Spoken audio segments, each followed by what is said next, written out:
All right, welcome in. It is Backstretch Banter with RFK Racing on Sirius XM NASCAR Channel 90. I'm your host, Chris Childers. We are going to have so much fun today getting inside the RFK team, the garage, everything that's going on as the team exits Atlanta and moves to week 3 in Las Vegas. The big one, Daytona, behind us. Last week, Atlanta was one of the craziest races that fans have seen in a long time, but now it's time for the West Coast road trip. If you're new to this show, it is a brand new concept. It is our second week. Last week, we had an hour with Chris Buescher, the driver of the number 17. This week, we're going to talk to a crew chief for the number 16. We're going to go and talk to the strength and conditioning coach for RFK. And the whole goal, take you behind the scenes, let you know what's going on. These guys are working their butts off, getting ready to have a great season. I know it started off a little bit not the way they wanted to, but they've learned a lot. They got a lot going on as they go to Vegas. And let's say hi right now to the crew chief of the number 6 for Roush Fenway, the Mustang. Mr. Matt McCall is our guest. Matt, it's good to have you, man. How are you? Great, man. Thanks. Appreciate you having me. It's great to have you. It really is. I have still yet to meet you in person, although I could have reached out and touched you during most of the race on Sunday, sitting in the pit box, watching everything going on.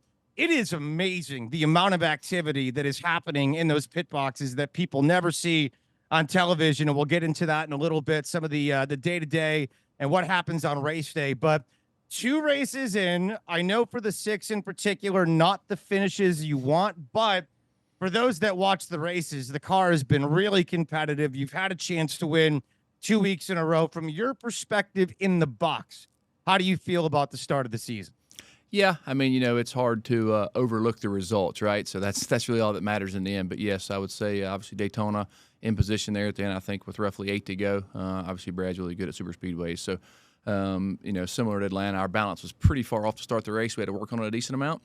And once we got it close, it seemed like we were manageable, and Brad was able to make some passes, get pretty close to the front there until we just had a major change in aero there that sort of caused us to spin out there and get some damage. But yeah, overall, I mean, performance-wise, we feel like we're close. We still got some work to do to catch a couple cars, but once we get to Vegas, that'll be a true test of where we stack up with the new car for this year. The car was super competitive. You were there in stage 3 with a chance to win the thing. I was sitting behind you, really feeling good. I was thinking the King's Hawaiian was going to have a chance to get into victory lane. It's racing. It's the way that it goes.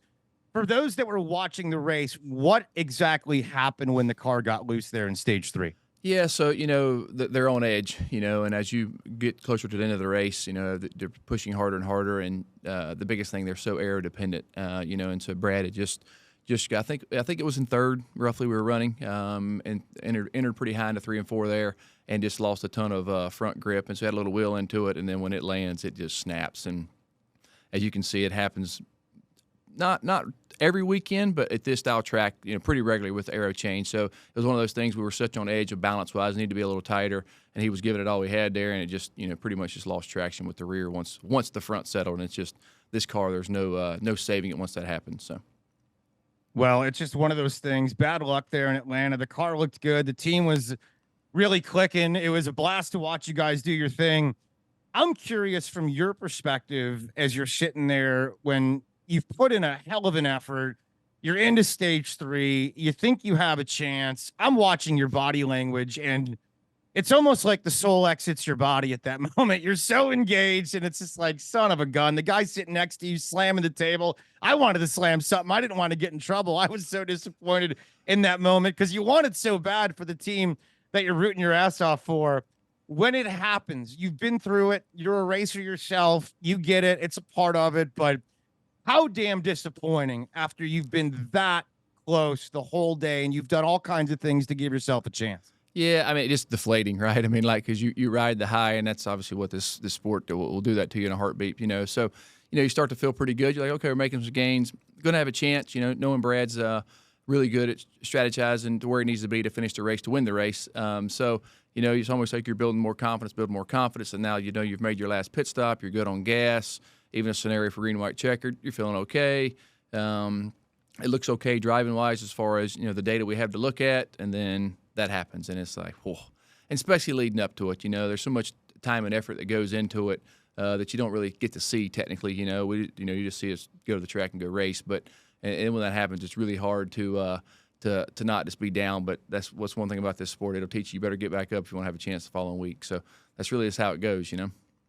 What's interesting to me is somebody who was listening to the radio there when the incident happened and Brad gets loose and you guys are then out of the race and you put in a great effort all day, is that the conversation on the radio can be a little bit nonchalant, very matter of fact. Your soul exits your body. You're super disappointed. Brad's mad, but at the end of the day, it's a job. You kind of know that this is a part of it. Give me an idea of the relationship that you have with Brad, because Brad was really quick to offer praise to everybody in the effort and putting the car in a good position to be successful. It seems like this team is really locked in from a professional communication perspective. Yeah, I mean, I will say like it helps that we've been together 2.5 years now, and pretty much a lot of the same guys on the whole team. From me and Brad's relationship, I mean, it's just really easy. We have a lot of similar thought process when it comes to communicating about race cars.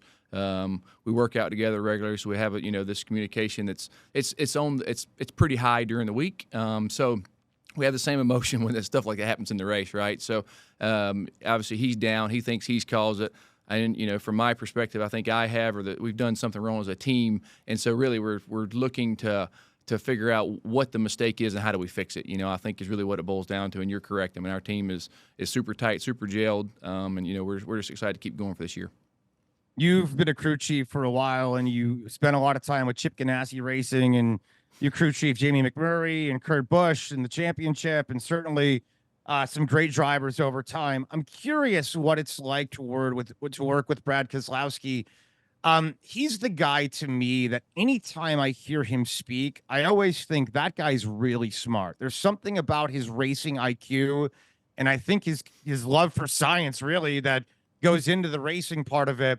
That kind of makes him stand out. I know he's an owner of the team, he's a racer, but you've worked with a lot of drivers. Do you find his racing IQ to be a little bit different? Does he see things different at all from other drivers you've worked with in the past? Yeah, I mean, I would say the methodical part is really high, and I think that, you mentioned it. I think that, he does a lot of studying and not just racing and just life in general, right? I mean, like, so I think that puts him in a unique spot to tie some of it together. And I think it's his upbringing as well. I think when you grew up the way he grew up racing, I think that happened to some people, but he was definitely a unique spot to learn a ton of things from his father and throughout his family, throughout racing. And from a side, it's not just like, hey, we have everything given to us. They actually, bringing stuff to the track you would expect it to win and winning races with it. And I think that's what gives you this different perspective that you see out of him to understand all those sides of it, and it does make for a unique relationship that he's able to provide all type of information for us.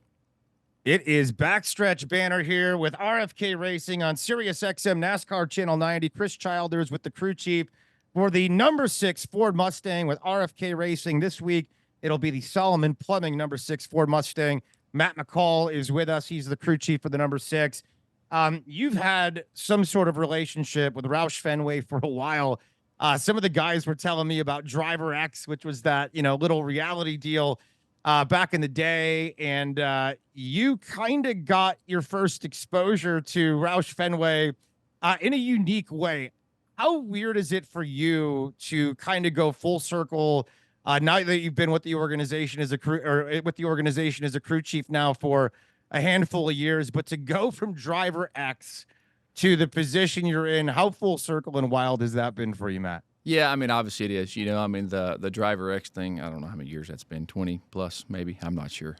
Reagan was in that with you, right? He was. Wasn't yes, he Ebert? was. Yeah. He was. Yes, sir. And I think it is full circle. There's still things that I see around this building, the buildings that were here when I came here for nostalgia stuff, like when they did all types of media stuff and some training and stuff. So like that experience at that point in time, obviously I was, pushing to be a race car driver and hope all that would work out. But, in the end, it was a great learning experience. Met a lot of great people that have helped me throughout my whole career, and then to be back here, it's a unique experience for sure, and I'm very grateful for it and still trying to take it all in almost each week.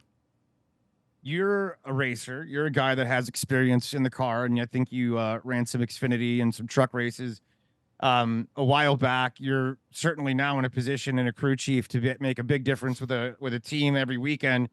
Um, what was that decision like for you when you get out of a race car, when you pursue this element of it? How different is it from a mental standpoint, from a preparation standpoint, from a racing knowledge perspective? What drew you to be a crew chief initially? Yeah, I mean, I think it boils down to my upbringing and my racing that pretty much any racing I did to start with had to figure out on my own. I'm fortunate enough my parents helped me and they did supply people and resources for me to learn from, but at the same time a lot of hands-on experience as I was growing up racing. And I think I'd set the deadline in my time frame. It was roughly, if I make it to 30 years old, I'm not a full-time race car driver. Probably need to figure out what the next step's going to be. And so it was actually a couple years before that I had got my engineering degree, obviously right after high school, because it's not that you see the writing on the wall, but the way the sport is and trying to put funding together and that type of thing. I was fortunate enough. My family had a family boat business that really helped me a lot through all my racing, but that was about as far as we could go. And then the Driver X, helped give me a chance at a couple things here and there. And then it turned into, okay, it's going to be kind of hard to, if I'm ever going to have a family or kids or, feed myself for much more than a week at a time, I probably better figure out what the next move is. And that's sort of what led to becoming a race engineer at RCR for Joey Coulter. And now you're in a great position right now as a crew chief with Roush Fenway. When you go from engineer, I'm curious about that whole progression, right? So you're an engineer, you got your degree, you're a race car guy. You certainly love it. It's a part of your blood. It's a part of what you do every single day. Give us, for those people that really don't understand how this works. They watch the races. They watch the race car driver. They know the crew chief. They see him get all excited during a win and all that. But give us a behind the scenes of that progression of the work from engineer to where you're at, and you're in charge of a team and you're making those, calling the shots during a race. How many years do you have to put in? Who do you have to prove it to? Who do you have to impress? How does that whole thing work? And is it competitive within that group to stand out to be the crew chief? Yeah, I mean, it's a lot of being in the right place at the right time in relationships, really, Sure. what it boils down to, right? But I mean, from my perspective, it was, I had a relationship with Harold Hawley, obviously a guy that's been around the sport for a very long time, and I went to be a race engineer on a truck for him. And sort of tied all together is Jeff Burton was driving the Cup car at RCR. His Harrison was actually starting to run late model stocks, and which I had decent success in, and still dabbling in that, building some shocks, setting some cars up. So I had built a relationship with Jeff, worked on their late models a little bit, took Harrison racing a couple times here and there, and that's sort of what led me to having a chance to go Cup engineer. And that's sort of where it started, at RCR with Jeff Burton on the Cup side. And then from there it was Newman, and then got the opportunity to become a crew chief at Chip Ganassi Racing with Jamie McMurray.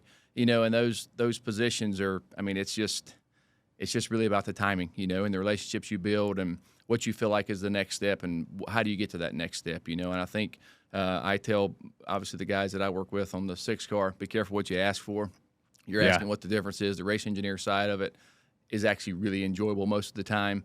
The crew chief side turns into sometimes a lot of more management. And when you're a hands-on person, that sort of sometimes I'm like, golly, like I'm having a good time, but really I would love just to be digging, bolting something together, right? So you don't get to experience that near as much at this level as much as probably it would be, appreciated from my side. But also there's not so much time to complete the task you have to complete, right? So but overall, I mean, I think it's, I've said it a couple of times, it's really, being in the right place at the right time and all about relationships.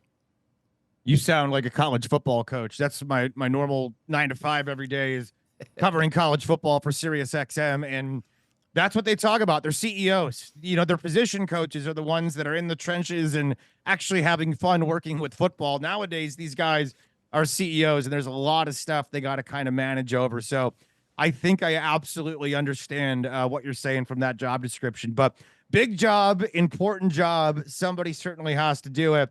Matt McCall with us. It is Backstretch Banner, RFK Racing. I'm Chris Childers. We got more with the crew chief. We'll preview Vegas when we come back and get inside Matt's life. We'll get to learn a little bit about Matt McCall when we come back right here on Sirius XM NASCAR Radio.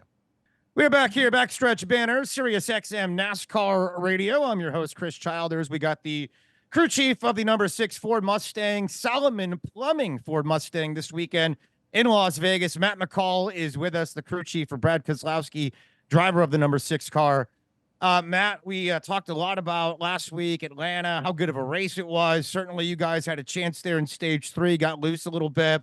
As far as the race, though, and the momentum for NASCAR, do you guys feel it right now? I know you're about to leave to go to Las Vegas soon, but as you're in North Carolina, I feel the last couple of weeks, Daytona kind of got people a little gripey with all the pack racing, but I feel like last week there is an energy about the sport right now after the 3 wide finish. How do you feel? How do you perceive it from your perspective as a crew chief? Yeah, I mean, for sure. You know, I think Daytona, the way that the fuel saving stuff worked out, like it's all perspective, right? I mean, like it's still strategy involved. It's still tough racing. Still gives you opportunities. They still give trophies out, right? And that's what you go to get. So, oh yeah. And like you said, Atlanta was definitely. I didn't watch the end, obviously, until the next day. You know, but either way, yes, it correct. Very good race. And you know, I think you go to Vegas, and there's a chance that it's going to be just as exciting there because the restarts with this package here are usually pretty out of control. You know, 3 and 4 wide. So. Yeah, I think the momentum will continue to carry. All right, so how different is Las Vegas this weekend compared to the last couple of tracks? Atlanta, Daytona, different beast. Obviously, package-wise, a little bit similar. What's the different strategy? What's different in the car? Tell us about Vegas. Yeah, you know, obviously Vegas is pure intermediate. You know, the odds of going out there and just holding it wide open the whole run are pretty much zero. You know, at Atlanta, if you're by yourself or leading, you're pretty much flat out. Same thing at Daytona if you're not saving gas. So, you know, at Vegas, there definitely a lot more comes into play with the car setup and the handling over the run. The balance will be the biggest thing, is being able to have a decent balance in traffic to make moves past cars and also in clean air. And then there's obviously some strategy for green flag stops, which most likely we'll see a few of those throughout the race there, which usually, you know, dices it up a lot. Is there any fun for anybody? Like when I always think of Vegas as certainly a great sports city now. It keeps booming. The Super Bowl was there. For years, nobody wanted to go there because, you know, they were worried about the temptations and all that. I know that, like, I live in Nashville. When, like, RFK is in Nashville, they go out. They go to Broadway. Do things get wild at all, or is it all business in Vegas? Yeah, I mean, it's pretty much all business. I feel like the sport has evolved in the past, you know, 5, 10, 15 years to where the going out stuff, and honestly the garage hours in the mornings most of the time don't really allow too much. If you are, you're putting in the time to make sure you have no sleep, right? So I mean, I would say it's pretty lame actually, or maybe it's just me that's lame, but it's definitely it feels that way though. Probably better lame than not when you're taking a trip to Vegas. You know you're going to be doing your job at least and not worried about the feeling the next day. Going to be a lot of fun this week, and hopefully the 6 and the 17 can go 1 and 2. I said that last week, but I really feel it's going to happen this week. I'm throwing it out into the universe.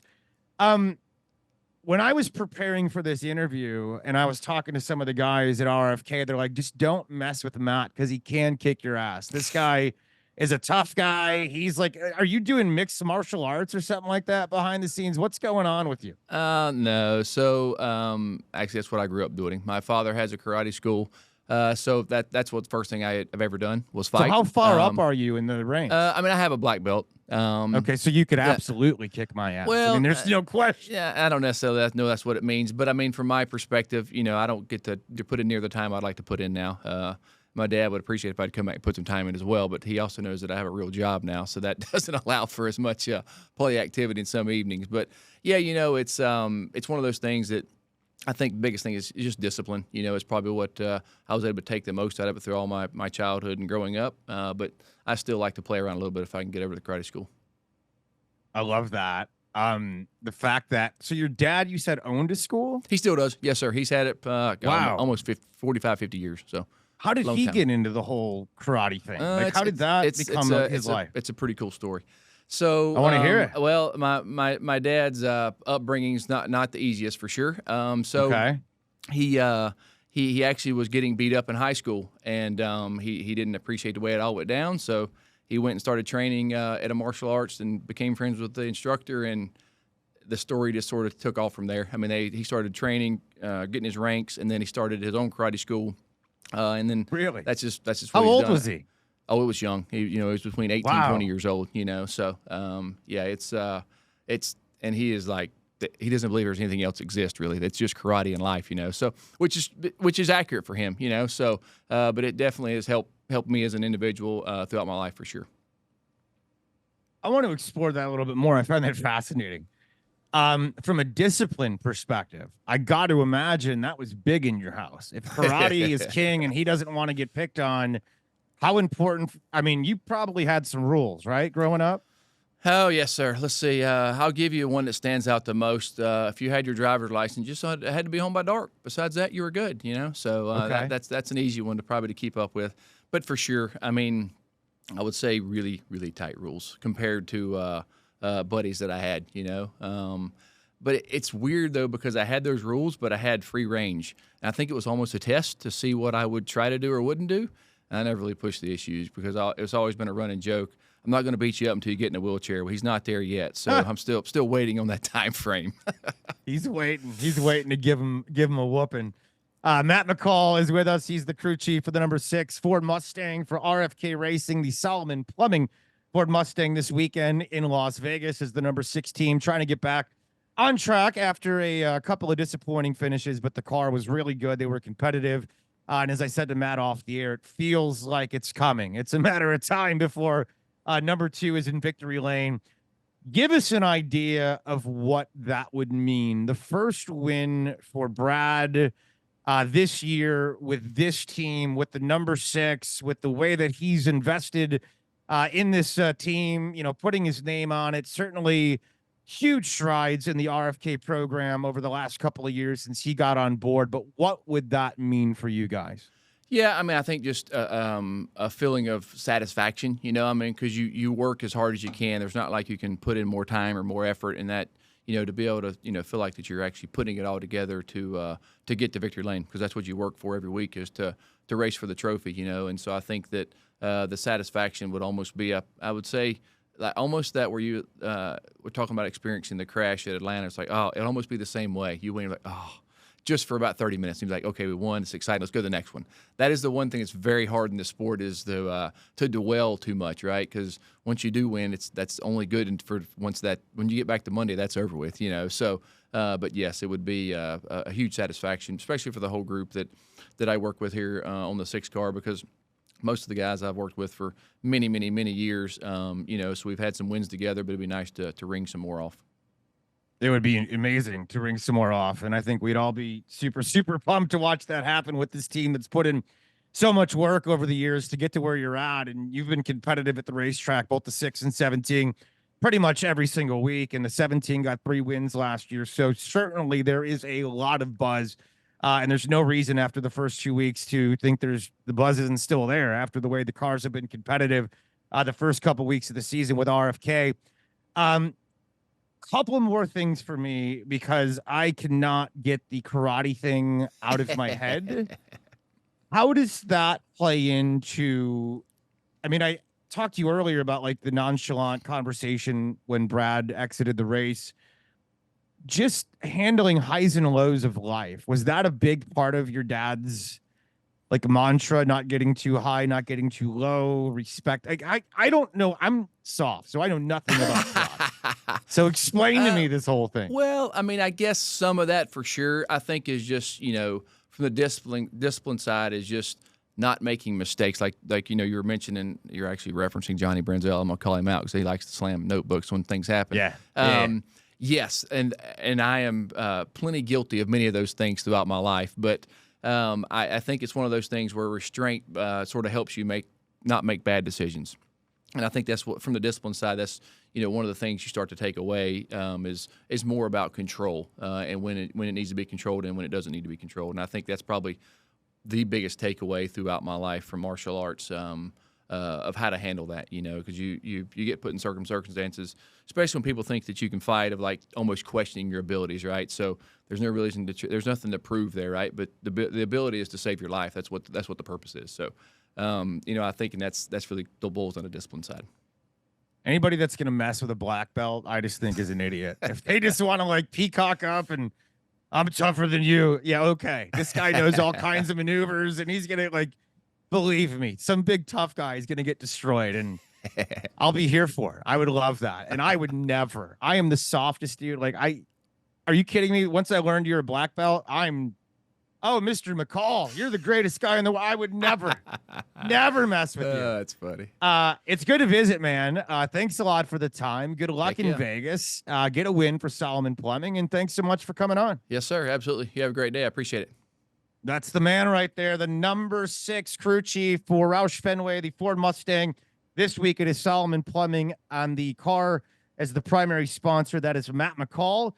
We got a lot more coming up. We got a really fun show today. We're going to talk to the strength and conditioning coach next, Les Ebert for Roush Fenway Keselowski. This guy was a former NFL strength coach who's done a heck of a job getting these guys in shape. And I know a couple of years ago they invested with a beautiful new facility. And we'll talk all about it. We'll get all the inside there. We'll talk more Vegas as RFK is preparing for week number 3. It's all coming up on Backstretch Banter with RFK Racing. I'm Chris Childers on Sirius XM NASCAR Radio. We are back here. It is Sirius XM NASCAR Radio. I'm your host, Chris Childers. Backstretch Banter with RFK Racing, episode number 2. We got our second guest of the program coming up in just a second. Les Ebert, who's the strength and conditioning coach for Roush Fenway Keselowski Racing.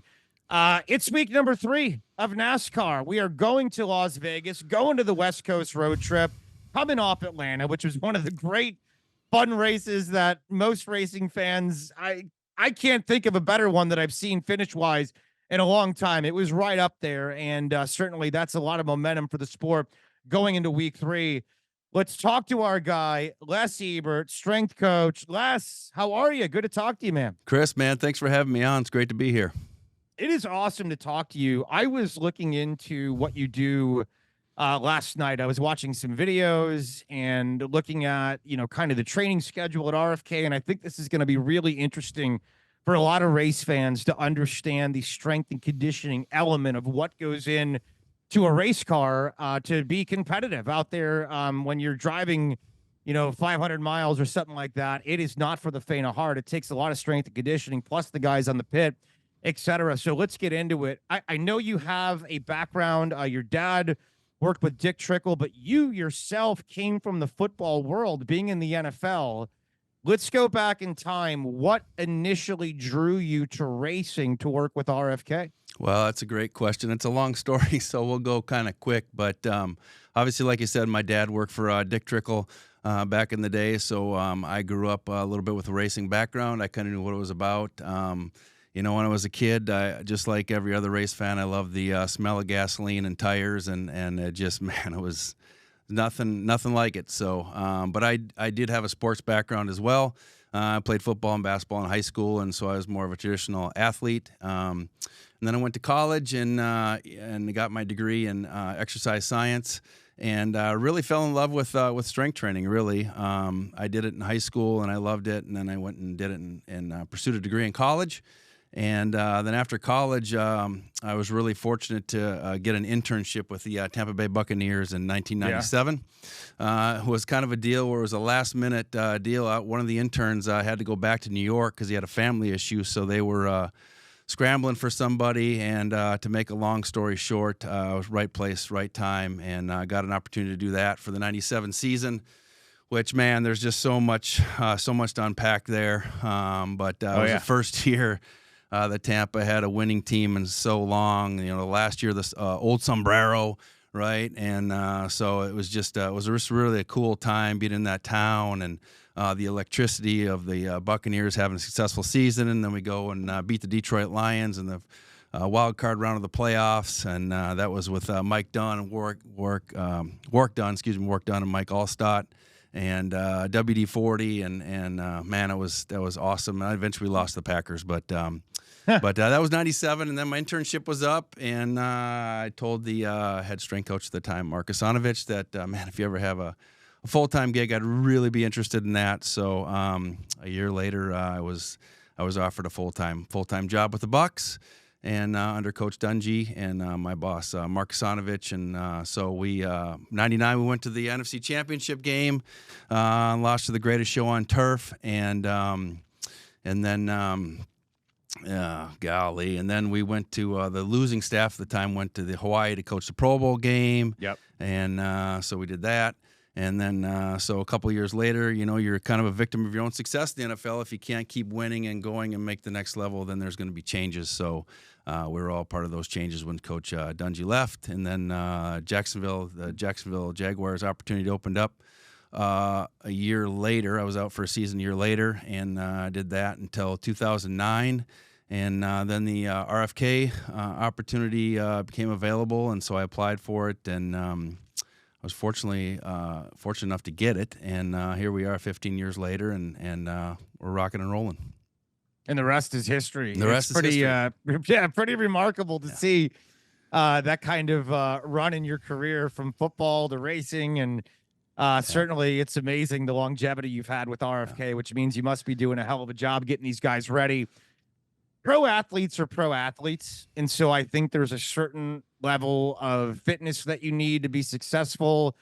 But certainly the training regimen for a football player and a driver's got to be different. What was that like for you, learning how to get these guys into top shape, and how different it for people that don't understand? I'm sure a lot of people have either played a high school football or, understand what it's like to get in shape for football. What's different about the fitness regimen for being a race car driver or being in a pit crew? Yeah, that's a great question. Well, there's a lot of similarities, but there are some differences. Obviously, football players and race car drivers, they have biceps and they have triceps and they have cores, and they have necks, and so those all need to be trained. But I will say that each individual brings a level of training background to the gym. Each driver, pit crew member brings a level of experience or inexperience to the gym. So a lot of that stuff becomes individualized, right? So, your professional football players, your elite level football players, they have a lot of skill training. They have come from structured strength and conditioning backgrounds. When I first got to RFK, that wasn't the case. We had guys that worked on the car or touched the car in some way, but then we're also pit crew guys as well. So that was totally different. We really didn't have we had a gym, but it really wasn't equipped to be able to train guys the way that they need to be trained. So, that's been such a huge process, really, and it kind of evolved here when Brad stepped in and said, hey, listen, we really need to step this up. And I feel like now we have a gym that can accommodate any type of professional athlete, whether it's racing or non-racing. How involved were you with that design? Having been there as long as you have, knowing what guys need, how involved were you with picking out the equipment and everything that needed to get to be a top flight, state-of-the-art fitness facility? Yeah, I was the lead guy on that. So I figured it was my one chance to really do it the way it should be done, and didn't want to hold back. And what I felt that we needed as a company to take that next step in our training approach with our drivers and with our crews. So it was a long process. It was a hard process, but man, every day I look back and think, man, I'm really glad we had to go through that, because now what we have is really special. It's really cool. I was watching video of it, and I'm like, damn, they got everything they possibly can need there to be successful. And I saw Brad talking about it and the pride on his face when he was talking about the different equipment that was purchased and the investment. Certainly, they are very excited about the investment, and as they should be. Give me an idea. I'm curious. We're talking right now to the strength and conditioning coach for Keselowski Racing, Les Ebert, on Backstretch Banter with RFK Racing. The pit crew guys, I find that fascinating. I'm curious. They're so unbelievably amazing watching them do their thing, right? The speed of a pit stop, the strength it takes to haul these tires around and all that kind of stuff, and to do it so fast. I would imagine most people don't get how much work needs to go into that, how much fitness there is that goes into that. Give me an idea of the kind of athlete you usually work with on a pit crew and some of their backgrounds and what you need to do with them from a fitness perspective that we haven't touched on yet. Yeah. So, your jackmen, just giving you body types, they're 6'0" to 6'2", they're 240 to 250 pounds.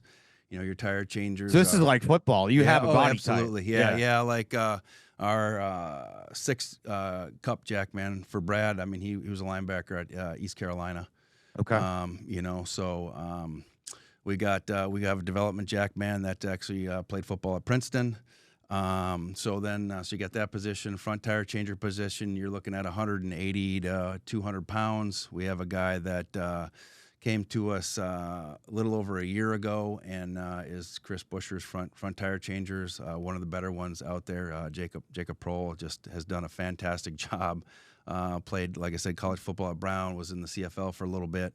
And then he just had it when he came to RFK. And how smart is he if he's an Ivy League guy? Yeah, exactly. Got to be pretty sharp, yeah, right? smarts and some athleticism goes a long way. So he's done a fantastic job.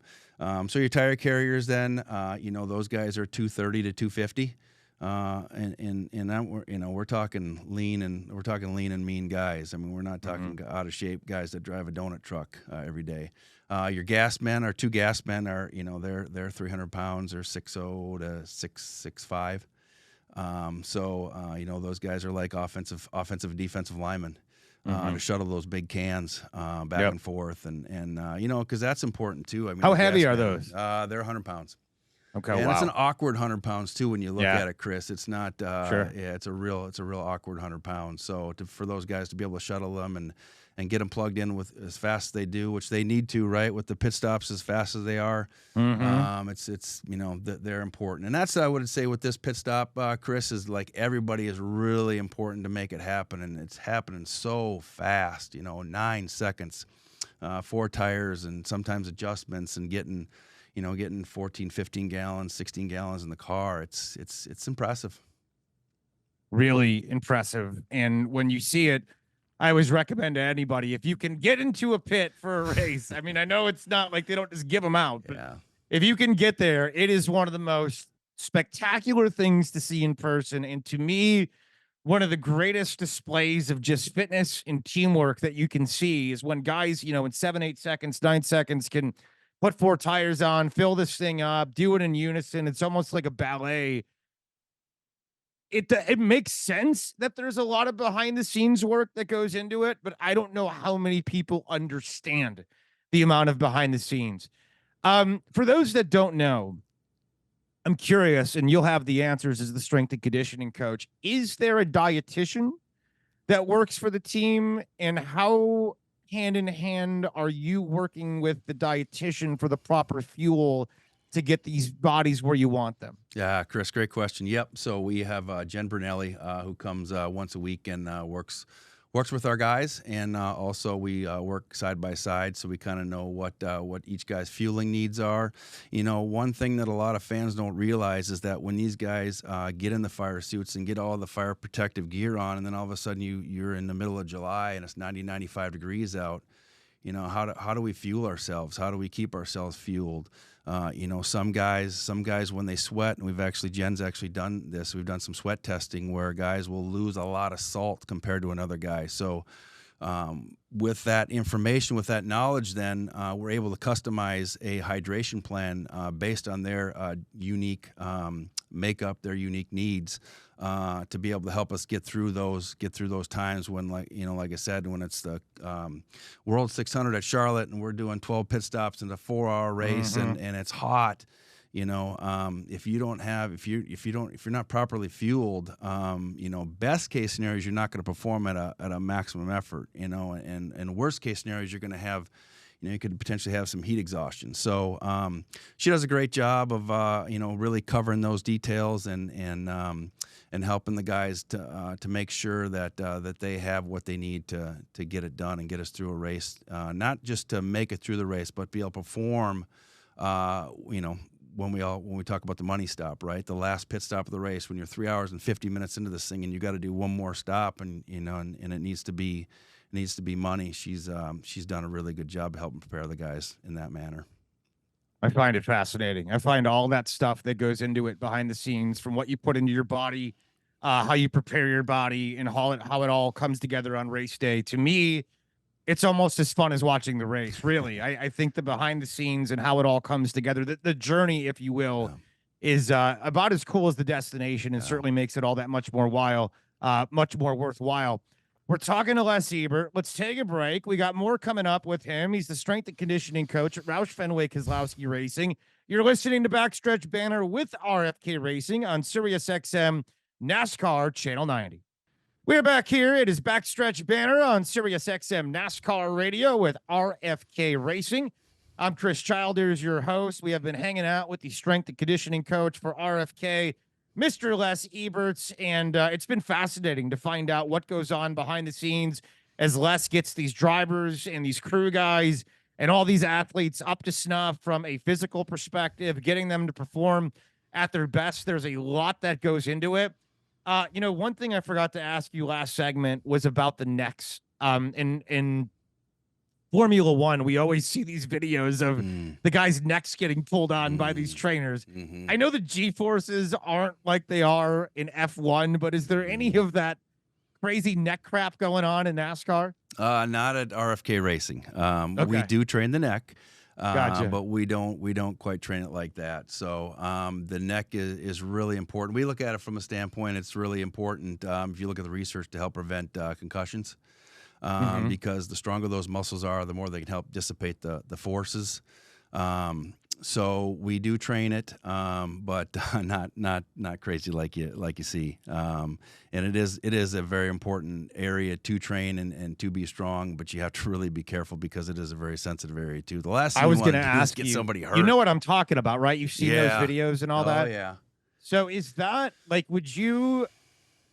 is that safe? Like from your perspective as a strength coach, are those guys insane? Yeah, they're insane. So I think so too. Yeah, I'm looking at that. I'm like, that can't be good for somebody. The last thing you want to do is get somebody hurt in the weight room. That kind of defeats the purpose, right? I mean, our whole purpose is to keep these guys healthy. I mean, really, if you look at it, Chris, I mean, we're here to maximize and protect the owner's investment. So whether it's driver, whether it's pit crew, these guys are talented at what they do, and our job as a strength conditioning staff is to again maximize that, but also make them as durable as possible and make them as healthy as possible. Backstretch Banter here with RFK Racing. Some thank yous before we get done here. I just want to make sure everybody gets the love. Kevin Woods and Brandon Lee and Elijah Burke and Thomas Burfield, you guys are amazing. We love you. Awesome job helping to put this show together. So want to thank everybody at RFK.